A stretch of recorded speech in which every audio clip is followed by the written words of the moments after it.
예, 오늘 함께 나누실 말씀은 여러분 요즘 생명의 삶 예레미야서를 묵상하고 계십니다. 그래서 제가 예레미야서를 지금 다 이렇게 강의할 수는 없지만은 예레미야서의 큰 주제를 오늘 함께 나누고자 합니다. 그래서 오늘은 예레미야서 본문 말씀은 28장 13절에서 17절로 잡았고요. 제목은 외로운 사명자, 예레미야를 얘기하는 호칭입니다. 외로운 사명자. 여러분, 저는 이 예레미야 선지자를 얘기할 때면 꼭 마음속에 생각나는 예화가 하나 있습니다. 그 예화를 보면 이것이 바로 예레미야였구나 하는 생각이 듭니다. 카멜레온을 우리가 본 적은 있습니다만은 익숙한 그런 그 파충류의 그런 동물일까요? 근데 동물학자들이 실험을 했습니다. 이 카멜레온은 주위의 자기 환경의 색깔에 따라서 자기 몸 색깔을 변화시키는 아주 특별한 기능이 있죠. 그래서 카멜레온들은 숲속에 살 때 자기 몸을 거의 숲속과 같은 색깔로 변색을 합니다. 가을이 되면 갈색으로 바꾸고요. 또 여름이 되면 푸른 초록색으로 바꾸곤 합니다. 이 카멜레온들의 눈에다가 빨간 렌즈를 붙였다고 합니다. 그 렌즈를 통해서 보면 다 빨갛게 보이겠죠. 그래서 많은 카멜레온들을 전부 다 빨간 렌즈를 붙여서 숲속에 풀어놨더니 그 초록색 숲속에서 카멜레온들이 전부 빨갛게 변했다고 합니다. 그 숲속에 정상적인 카멜레온 한 마리를 넣었다고 합니다. 빨간 렌즈를 붙이지 않은 정상적인 카멜레온 한 마리를 넣었습니다. 그 카멜레온이 어떤 반응을 보였을까요? 놀랐겠죠. 니들 정신 나갔니? 지금 바깥은 온통 다 초록색이야. 근데 너희들 왜 다 빨강으로 그러고 있어? 아마 그랬을 것입니다. 세상은 빨강이 아니라 초록이야. 그러나 정상적인 카멜레온은 그들에게 아마 따돌림 당했을 것입니다. 조롱당했을 것입니다. 빨강인데 너는 왜 초록이라고 우기니? 예레미야가 바로 그런 선지자였습니다. 남유다 왕국 말기에 많은 이스라엘 백성들은 하나님이 우리 민족을 지켜주실 거야. 우리 민족을 보호하실 거야. 많은 어려운 현실적인 상황 가운데서도 바빌론의 침공을 받으면서도 우리는 하나님의 선택된 민족이야. 따라서 하나님이 우리를 지켜주실 것이야 라고 했지만은 그들의 그런 절대적인 믿음을 경고했던 선지자가 예레미야입니다. 아니야. 이스라엘은 멸망할 수밖에 없어. 멸망할 수밖에 없어. 그런 참 가슴 아픈 예언을 했던 선지자입니다. 그래서 그는 참으로 외로운 선지자였습니다.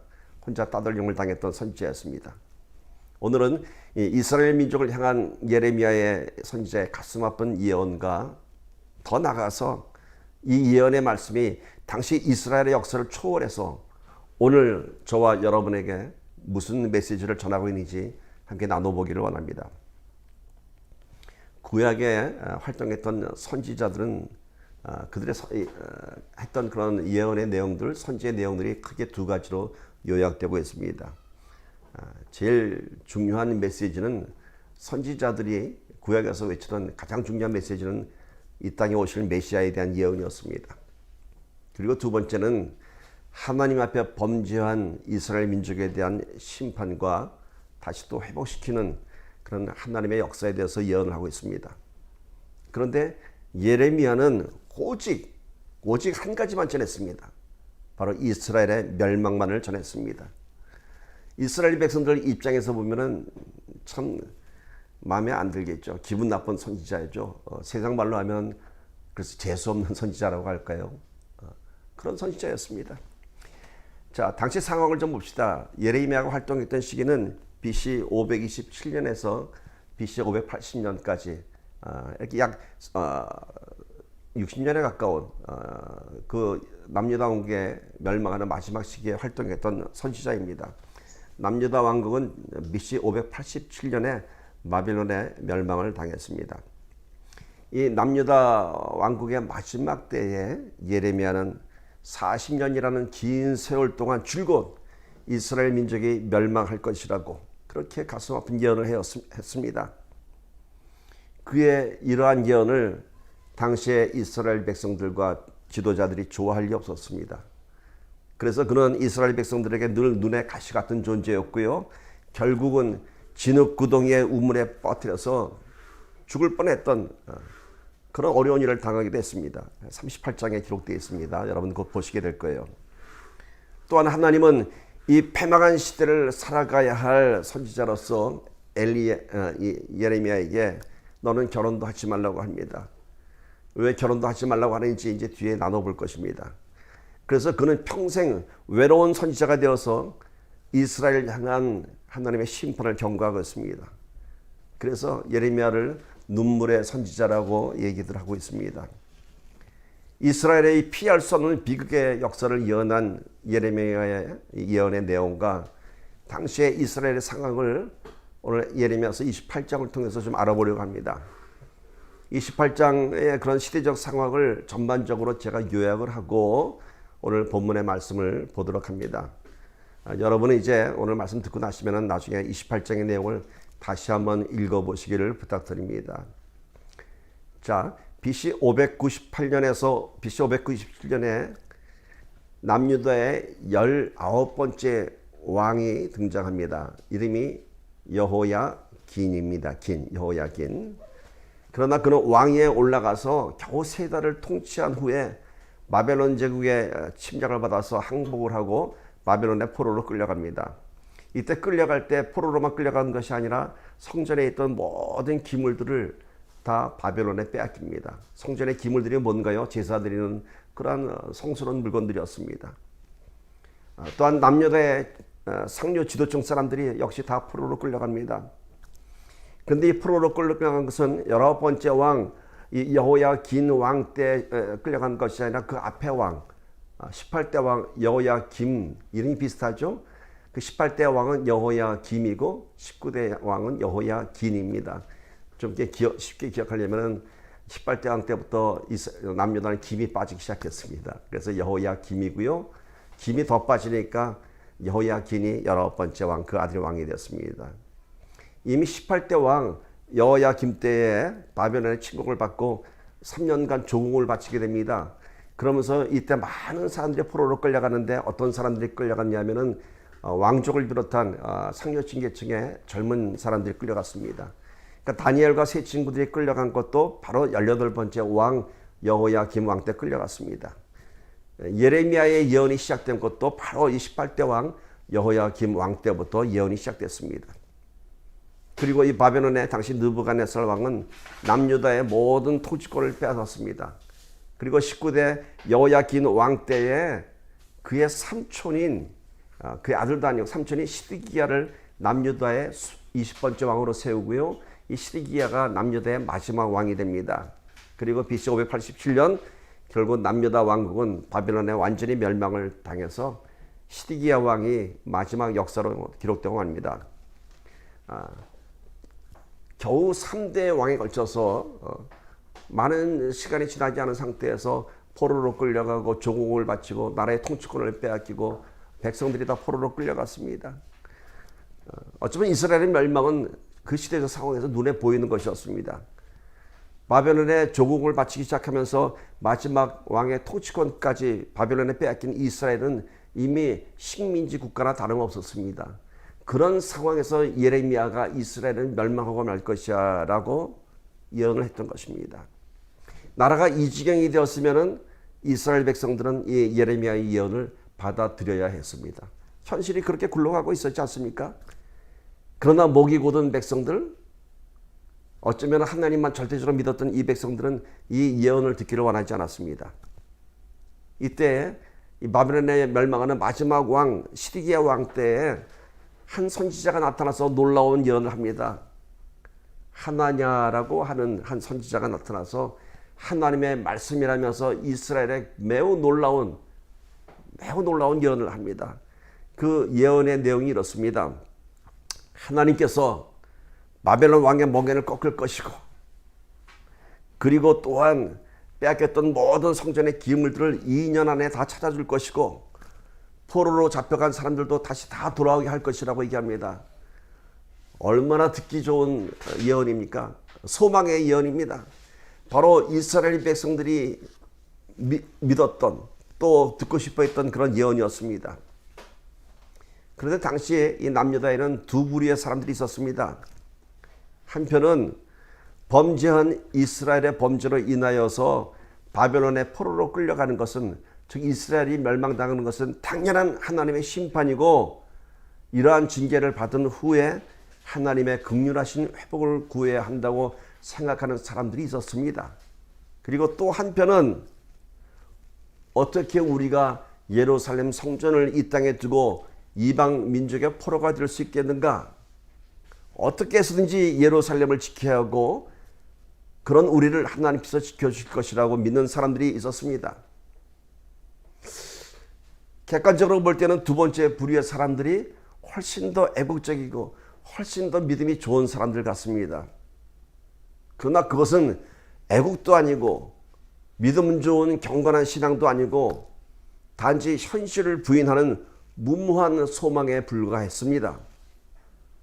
또한 당시 이스라엘 사람들은 이방신을 섬기면서도 실제로 그들은 다 이방신에게 절을 하고 이방신에게 경배를 하면서도 마음 한구석에는 그래도 우리에게 예루살렘 성전이 있기 때문에 하나님이 우리를 지켜주실 거야 라고 하는 그런 막연한 소망이 있었습니다. 예루살렘 성전을 지키는 한 우리는 살아날 수 있을 것이라고 생각했습니다. 그러나 그것 역시 무모한 믿음에 불과했습니다. 이러한 상황 속에서 예레미야의 예언은 마치 나라가 망하기를 바라는 예언 같았고, 하나냐 선지자의 예언은 애국자의 예언이고 믿음의 예언이고 그야말로 그들이 기다리던 그런 소망의 예언이 아닐 수 없었습니다. 예레미야서 28장 2절부터 4절 봅시다. 이것은 이제 하나냐 선지자의 예언입니다. 만군의 여호와 이스라엘의 하나님이 이같이 일러 말씀하시기를 내가 바벨론의 왕의 멍에를 꺾었느니라. 꺾었느니라도 아니고 꺾었느니라 얘기합니다. 내가 바벨론의 왕 느부갓네살이 이곳에서 빼앗아 바벨론으로 옮겨간 여호와의 성전 모든 기구를 2년 안에 다시 이곳으로 되돌려오리라. 내가 또 유다의 왕 여호야김의 아들 여호야긴의 다른 이름입니다. 여호야야 바벨론으로 간 유다 모든 포로를 다시 이곳으로 돌아오게 하리니 이는 내가 바벨론의 왕의 멍에를 꺾을 것임이라 여호와의 말씀이니라 하시니라. 와, 끝에 말씀이 참 유력적이죠. 여호와의 말씀이니라. 하나님이 이미 바벨론 왕의 멍에를 꺾었다고 합니다. 느부갓네살 왕에게서 빼앗겼던 모든 것을 다 찾아오겠다고 합니다. 포로들을 다시 다 데려가서 다시 한번 이스라엘을 세울 것이라고 얘기합니다. 백성들이 누구의 예언을 듣기를 원했겠습니까? 누구의 예언을 믿었겠습니까? 당연히 하나냐 선지자의 예언이 그들에게 믿음으로 다가왔습니다. 그들은 하나냐 선지자의 예언이 바로 하나님의 말씀이라고 믿었습니다. 그러나 안타깝게도 하나냐는 거짓 선지자였습니다.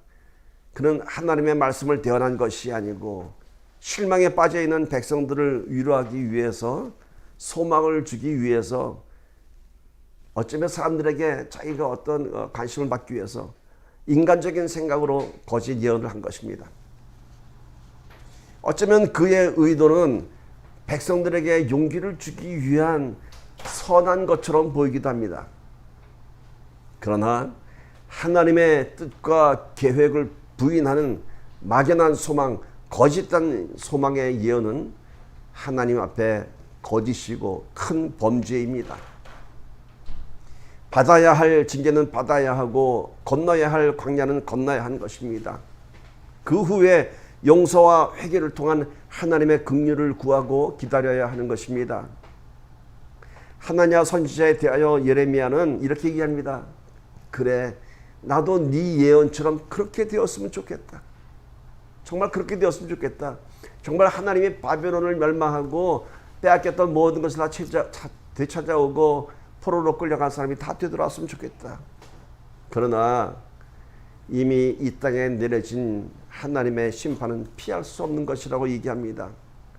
만약에 하나냐 너의 예언이 이루어지면 내가 너를 참 선지자라고 인정하겠다 이렇게 얘기합니다. 너는 지금 이루어지지 않을 일을 예언하는 거짓 선지자라고 지금 예레미야는 얘기하고 있습니다. 네가 지금 얘기하는 예언은 다 거짓이야. 왜? 나는 하나님께로부터 말씀을 받았어. 그러자 하나냐가 예레미야의 목에 걸린 멍에를 빼앗아서 부러뜨립니다. 예레미야는 당시 이스라엘의 멸망을 상징하기 위해서 자기 목에 멍에를 메고 다녔습니다. 그거를 부러뜨렸습니다. 그러면서 이제 여호와께서 이렇게 바벨론 왕의 멍에도 꺾어버릴 것이라고 얘기합니다. 그 후에 어떤 일이 벌어졌을까요? 오늘 본문 말씀을 통해서 알아보도록 합니다. 예레미야서 28장 13절에서 17절입니다. 너는 가서 하나냐에게 말하여 이르기를 여호와의 말씀에 내가 나무 멍에들을 꺾었으나, 즉 이스라엘의 진 멍에들 예레미야의 목에 걸린 나무 멍에를 얘기합니다. 나무 멍에들을 꺾었으나 그 대신 쇠 멍에들을 만들었느니라. 만군의 여호와 이스라엘의 하나님께서 이와 같이 말씀하시니라. 내가 쇠 멍에로 이 모든 나라의 목에 메어 바벨론의 왕 느부갓네살을 섬기게 하였으니 그들이 그를 섬기리라. 내가 들짐승도 그에게 주었느니라 하라. 선지자 예레미야가 선지자 하나냐에게 이르되 하나냐여 들으라. 여호와께서 너를 보내지 아니하셨거늘 내가 이 백성에게 거짓을 믿게 하는도다. 그러므로 여호와께서 이와 같이 말씀하시되 내가 너를 지면에서 제하리니 내가 여호와께 패역한 말을 하였음이라. 내가 금년에 죽으리라 하셨느니라 하더니 선지자 하나냐가 그해 7째 달에 죽었더라. 여러분, 온 백성에게 소망을 주었던 하나냐는 그의 거짓 예언으로 인하여 1년도 못 살고 죽고 말았습니다. 하나님의 대변자 예레미야의 예언과 거짓 선지자 하나냐의 예언을 통해서 오늘 우리 신앙이 한번 깊이 조명해 보아야 할 부분이 있습니다. 여러분, 참된 소망은 그저 막연한 기대가 아니라 하나님이 다 잘 해주실 거야, 잘 인도하실 거야, 그런 허황된 말로 위로한 것이 아니라 우리의 문제의 원인을 깨닫게 해야 되고요, 그 문제의 원인을 해결해야 하는 것입니다. 그것이 참된 소망입니다. 막연히 잘 될 거야가 아닙니다. 문제의 원인이 무엇인지 깨닫고 그 문제를 해결해야 됩니다. 오늘 하나냐와 예레미야를 비교해 봅니다. 하나냐의 예언은 아주 듣기 좋은 소식이었습니다. 반가운 소식이었습니다. 원하던 것이었습니다. 그러나 그것은 하나님의 뜻을 거스리는 오늘 말씀처럼 패역한 예언이었습니다. 단지 인간적인 소망이었고요, 사람들의 환심을 사는 예언에 불과했습니다. 위기의 순간일수록 듣기 좋은 소리가 아닌 가장 정확한 진단을 받아야 합니다. 이스라엘은 지금 바벨론의 포로가 될 수밖에 없는 상황이었습니다. 하나님 앞에 그들의 범죄는 돌이킬 수 없는 큰 범죄였습니다. 그래서 예레미야서 곳곳에 하나님의 진노의 말씀이 기록되어 있습니다. 여러분 이미 다 읽어보신 겁니다. 그 얼마나 무서운 진노인지 예레미야에게 결혼도 하지 말고 자녀도 두지 말라고 합니다. 그 하나님의 말씀을 한번 봅시다. 예레미야서 16장 1절에서 5절입니다. 너는 이 땅에서 아내를 맞이하지 말며 자녀를 두지 말지니라. 이곳에서 낳은 자녀와 이 땅에서 그들을 해산한 어머니와 그들을 낳은 아버지에 대하여 여호와께서 이와 같이 말씀하시오니 그들은 독한 병으로 죽어도 아무도 슬퍼하지 않을 것이며 묻어주지 않아 지면의 분토와 같을 것이며 칼과 기근에 망하고 그 시체는 공중의 새와 땅의 짐승의 밥이 되리라. 여호와께서 이와 같이 말씀하시되 초상집에 들어가지 말라. 가서 통곡하지 말며 그들을 위하여 애곡하지 말라. 내가 이 백성에게서 나의 평강을 빼앗으며 인자와 사랑을 제함이라. 여호와의 말씀이니라. 참 무서운 진로의 말씀입니다. 예레미야에게 결혼도 하지 말라고 하는 이유를 설명하십니다. 그 자녀와 해산한 아버지와 어머니들이 당할 그 무서운 심판들. 그런데 이 심판이 어떤 심판이냐 하면 여러분 개인에 대한 심판이 아닙니다. 그 민족에 대한 심판입니다. 누구 한 사람의 잘못으로 인해서 당해야 하는 심판이 아니라 그 민족 전체가 당해야 하는 심판이었습니다. 나는 선하게 살았지만 그 민족의 범죄함으로 인해서 그 참혹한 시대를 같이 살아갈 수밖에 없는 그런 무서운 진로입니다. 그 패역한 시대를 살아야 하는 이유만으로 감당해야 할 무서운 심판입니다. 개인의 범죄가 아니고 개인에 대한 심판이 아니고 이스라엘 민족이기 때문에 겪어야 할 무서운 고난의 심판이 눈앞에 있는 것입니다. 군대에서도 체벌을 내릴 때 개인 체벌이 있고 단체 체벌이 있지 않습니까? 나는 아무것도 잘못한 것이었는데 그 단체에게 내려지는 체벌에 있을 때는 같이 그 형벌을 당해야 됩니다. 우리가 민족과 국가를 위해서 기도해야 하는 이유는 이것입니다. 그 민족이 하나님 앞에 올바로 설 때에 무서운 심판을 피할 수 있고 회복할 수 있는 것입니다. 그래서 우리가 기도해야 하는 것입니다. 나 혼자 경건의 삶을 지킨다고 해서 나라가 잘 가는 것이 아닙니다. 민족과 나라와 열방을 위해서 기도해야 하는 것입니다. 여러분, 이스라엘의 범죄가 무엇이었던가요? 그들은 이방신을 섬기는 백성이 되고 말았습니다. 하나님의 선택된 백성이 이방신을 섬기고 말았습니다. 율법을 잃어버린 백성이 되었습니다. 이스라엘의 역사를 보면 참 답답합니다.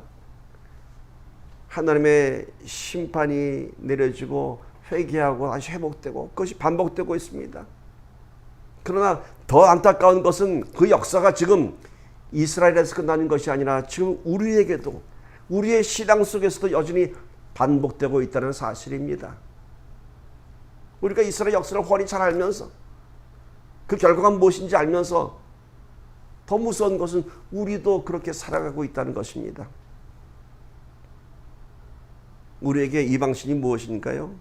하나님보다 내 삶 속에서 더 중요한 것이 있다면 그것이 바로 이방신입니다. 우리도 지금 그런 동일한 범죄를 반복하고 있지 않나 한번 깊이 생각해 봐야 할 것입니다. 이스라엘이 바빌론에게 멸망당하고 포로가 된 것은 피할 수 없는 죄의 대가였습니다. 그 시련은 치러야 할 그들의 죄의 대가입니다. 하나님은 공의의 하나님이시기 때문에 죄의 대가를 물으시고 죄의 대가를 치러야 하는 것입니다. 그리고 다시 그들을 회복시키는 것이 하나님의 사랑의 역사입니다. 우리의 삶 속에서도 이런 시련이 올 수 있습니다. 하나님보다도 내가 우선이 되었던 삶 속에서 저질렀던 범죄가 있습니다. 나도 모르게 하나님 앞에 범죄한 것이 있다면 그 시련을 피하고 부인하고 거부할 것이 아니라 겸허히 받아들여야 합니다. 그리고 다시 회복되어야 하는 것입니다. 그러나 여전히 시련 속에서 헤어나오지 못하고 있다면 마치 예루살렘 성전만을 믿고 버텼던 이스라엘처럼 내가 교회 다닌다는 한 가지 사실만으로, 내가 그래도 기도한다는 사실 한 가지만으로 스스로 위로받고 있기 때문인 것입니다. 또는 거짓 선지자 하나냐의 예언에 귀를 기울였던 이스라엘의 백성처럼 성경의 좋은 말씀만 찾아가면서 위로받고 스스로 믿음이 성숙한 것처럼 고난 속의 평안을 가장하고 있는지도 모릅니다. 그 시련에 대해서, 그 시험에 대해서 그 문제의 원인을 내가 깨달아야 하고 회개해야 되는데 그것은 덮어두고 그래도 내가 하나님 믿는 사람이니까, 그래도 내가 기도하는 사람이니까 그러면서 아무렇지도 않은 듯 그렇게 살아가고 있다면 그것은 오늘 이스라엘 백성들과 같은 모습입니다. 우리에게 진정 소망이 되는 것은 하나님의 그런 달콤한 말씀이 아닙니다. 우리의 그런 시련의 원인, 죄의 실체를 드러내고 깨닫게 해주는 말씀들이 우리를 살리는 것입니다. 그리고 그 원인에 대한 회개와 대가를 치러야 하는 것입니다. 근데 그 치러야 할 대가가 두려워서 외면하고 있다면 그 시련은 더욱더 길어질 것입니다. 제가 언제가 얘기했죠? 하나님의 타이밍은 우리의 태도에 달려 있다고. 우리가 치러야 할 죄의 대가가 두려워서 꽁꽁 숨은 채 여전히 죄의 포로처럼 살고 있다면 참으로 안타까운 일입니다. 우리는 지금 예레미야의 시대에 살고 있지 않습니다. 우리는 지금 심판을 넘어선 복음의 시대, 은혜의 시대에 살고 있습니다. 복음의 시대, 은혜의 시대가 뭔가요? 이미 우리의 죄를 예수님께서 2000년 전에 다 지셨다는 겁니다. 우리의 죄의 대가를 다 치르셨습니다. 그게 The Good News, 복음이죠. 은혜는 뭔가요?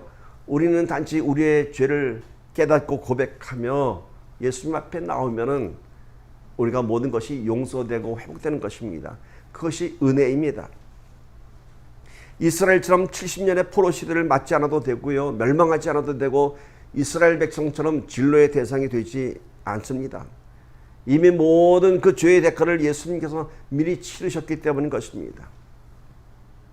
그것이 바로 복음이고 은혜입니다.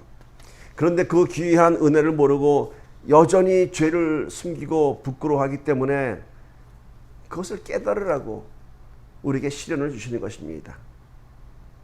시련의 깊은 수렁에서 우리의 숨겨진 모든 죄를 낱낱이 고백하며 주 앞으로 나오기를 바랍니다. 그때 우리가 다시 살아날 수 있습니다.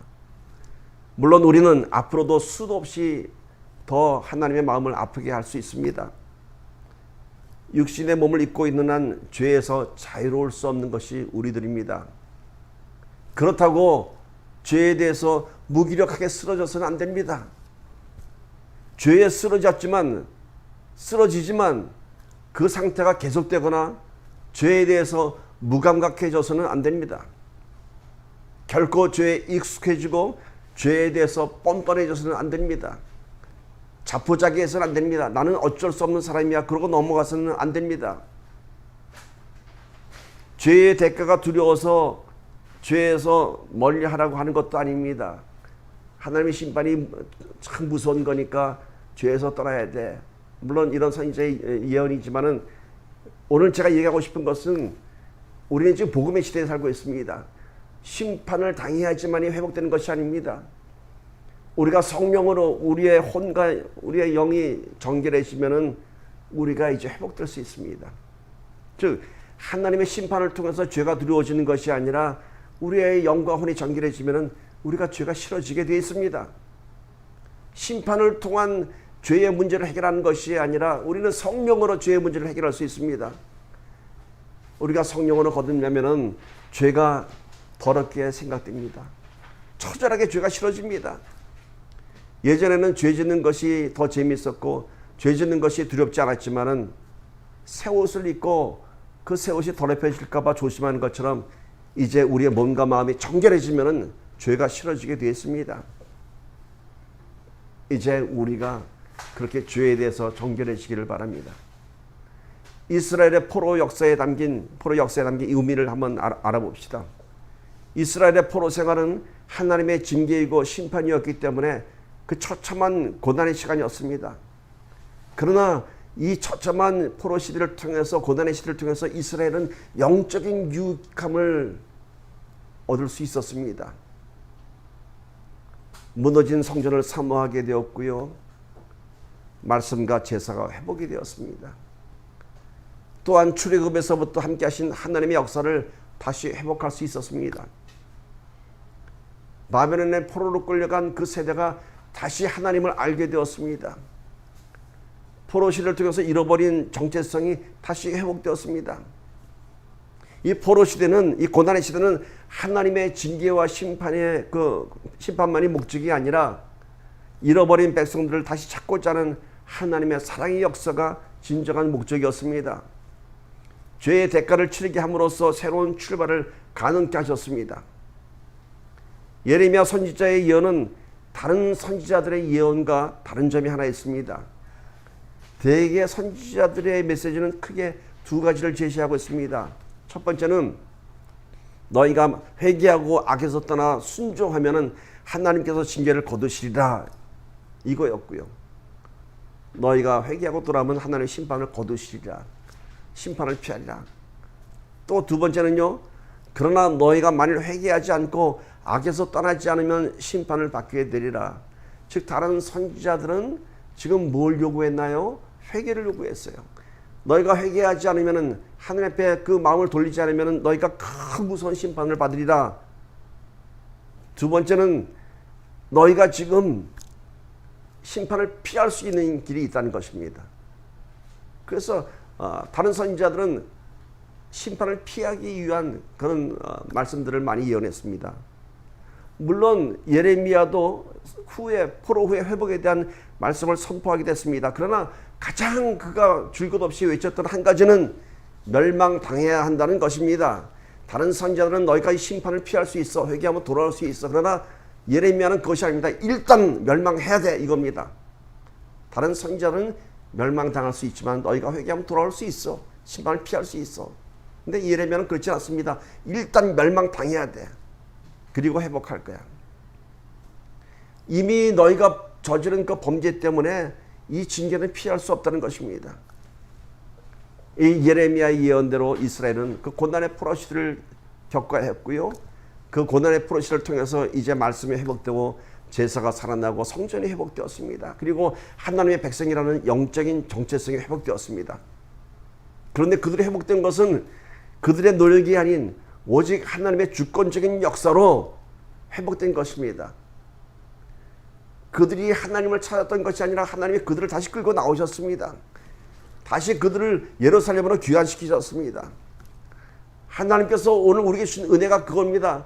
우리가 하나님께 나온 것이 아니라 하나님께서 우리를 끌고 나오셨습니다. 민족의 패망에서 다시 민족 재건의 역사로 전환시킨 것은 하나님이었습니다. 그리고 이스라엘 백성들은 철저히 부서졌다가 다시 살아났습니다. 여러분, 이 예레미야의 예언을 통한 이스라엘의 그 역사를 통해서 뭔가 지금 연상되는 사건이 있지 않습니까?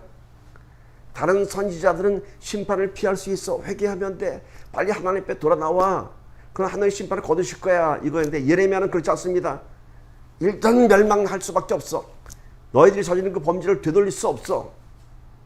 일단 죽어야 한다는 겁니다. 망해야 한다는 것입니다. 이게 뭔가요? 뭐가 생각이 납니까? 이스라엘 백성들은 결국 죽었다가 다시 살아났습니다. 바로 이 70년 이스라엘의 그 고난의 역사를 통해서 비유된 십자가의 죽음과 부활의 사건입니다. 예레미야가 줄곧 이스라엘의 패망을 예언하였습니다. 이스라엘이 다시 살기 위해서는 먼저 멸망해야 한다는 것입니다. 이것이 십자가의 영적인 원리입니다. 이스라엘이 포로시대의 죄의 대가를 치러야 하는 것처럼 우리도 돌이킬 수 없는 죄로 인해서 죽음이라는 죄의 대가를 치러야 했습니다. 하나님께서 독생자 예수를 이 땅에 보내신 이유가 바로 이것입니다. 우리가 죽을 수밖에 없기 때문에, 그 죄의 대가를 피할 수 없기 때문에, 죽어야 하기 때문에 하나님께서는 긍휼의 사랑을 베푸셔서 예수 그리스도를 이 땅에 보내셨습니다. 그 죄의 대가를 대신 치르기 위해서 예수님은 우리를 대신해서 십자가에서 죽으셔야 했습니다. 우리가 죽어야 했지만은 예수님이 먼저 죽으셨습니다. 우리가 지금 이 복음의 시대를 살아가면서 그 십자가의 길을 따라가는 예수의 제자라면은 이제는 우리가 또 누군가를 위해서 십자가를 질 줄 알아야 할 것입니다. 나를 위해 십자가에 매달리신 예수님처럼 오늘 우리가 누군가를 위해서 십자가를 지기를 바랍니다. 예레미야는 줄곧 이스라엘의 패망을 예언하였습니다. 그 예언의 소리가 오늘 우리의 심령에 이제는 우리가 십자가의 길을 가야 한다는 그런 사명의 메시지로 들려지기를 바랍니다. 멸망할 수밖에 없어. 그 메시지가 우리에게 어떻게 바뀌어지냐면 우리는 십자가를 지고 가야 돼. 십자가를 지고 가야 돼. 하나님의 거짓 예언처럼 달콤한 말씀에 귀 기울이고 축복의 말씀만을 듣기를 원하는 이스라엘 백성이 되지 말고 우리의 신앙에 호소하는 예레미야의 눈물의 호소를 듣기를 주님의 이름으로 축복합니다. 하나님께서는 우리에게 거룩한 사명을 요구하십니다. 우리의 신앙은 늘 나 하나 잘 되기만을 바라는 신앙이 되어서는 안 됩니다. 하나님의 사랑에 감격하고 예수님의 은혜에 눈물 짓고 성령님의 동행하심에 늘 십자가의 사랑을 실천하는 저와 여러분이 되기를 축복합니다. 여러분, 십자가는 계속되어야 합니다. 예수님의 십자가는 한 번의 역사로 끝났지만은 우리가 그 십자가를 이어서 하나님의 사랑을 실천해야 할 것입니다. 오늘 예레미야서 이제 그 외로운 사명자를 봤습니다. 이제 우리가 그 외로운 사명자가 되어야 할 것입니다. 외로운 사명자, 세상에서 조롱받을 수도 있습니다. 딴돌림 당할 수도 있습니다. 그러나 그 외로운 사명자가 결국은 누군가를 살리고 누군가를 다시 주님 앞에 인도하는 것입니다. 오늘 이 말씀을 마무리하면서 우리 마음속에 꼭 하나 새겼으면 하는 말씀이 있습니다. 십자가는 계속되어야 합니다. 십자가는 계속되어야 합니다. 왜냐하면 그 안에 영원한 생명이 다시 살아나기 때문인 것입니다. 오늘 말씀을 다시 한번 정리하면서 잠깐 기도하는 시간 갖기를 원합니다. 오늘 말씀을 좀 정리해 봅시다. 첫 번째는 예레미야 선지자가 얘기하는 것은 피할 수 없는 죄의 대가를 얘기하고 있습니다. 이스라엘 백성들에게 예레미야는 저주의 선지자였습니다. 이스라엘 백성들이 원했던 것은 저주가 아니라 축복이었습니다. 그들의 요구에 등장한 하나님의 거짓 예언이 있었습니다. 그러나 그것은 예언이 아니라 사람의 마음을 얻기 위한 거짓이었습니다. 우리가 귀 기울여야 할 말씀은 우리를 위로하는 거짓된 축복의 말씀이 아니라 우리를 살리는 회개의 말씀인 것입니다. 물론 하나님의 축복의 말씀이 있습니다. 그러나 그 앞에 전제되어야 할 것이 회개입니다. 죽었다가 살아나야 하는 것입니다. 두 번째, 이스라엘의 멸망은 당연한 죄의 값이었습니다. 이스라엘의 멸망은 하나님의 징계와 심판의 목적이 아니라 잃어버린 백성들을 다시 찾고자 하는 하나님의 사랑의 역사가 진정한 목적인 것입니다. 죄의 대가를 치르게 함으로써 새로운 출발을 가능케 하셨습니다. 세 번째, 죄의 대가는 이미 치러졌습니다. 2000년 전에 예수님은 우리를 위해서 대신 죽으셨습니다. 이스라엘은 멸망해야 했지만은 우리는 이제 예수 그리스도를 믿는 참된 신앙 고백으로 새로운 인생을 시작할 수 있습니다. 네 번째, 십자가는 계속되어야 합니다. 예수 믿는 사람들은 누군가를 위해 십자가를 질 줄 알아야 합니다. 나를 위해 십자가에 매달리신 예수님처럼 우리가 오늘 누군가를 위해 십자가를 지는 사랑을 실천해야 합니다. 십자가는 날마다 계속되어야 합니다. 그러나 그 십자가는 고난의 십자가가 아니라 사랑의 십자가인 것입니다. 우리 함께 기도합니다. 다시 한번 우리의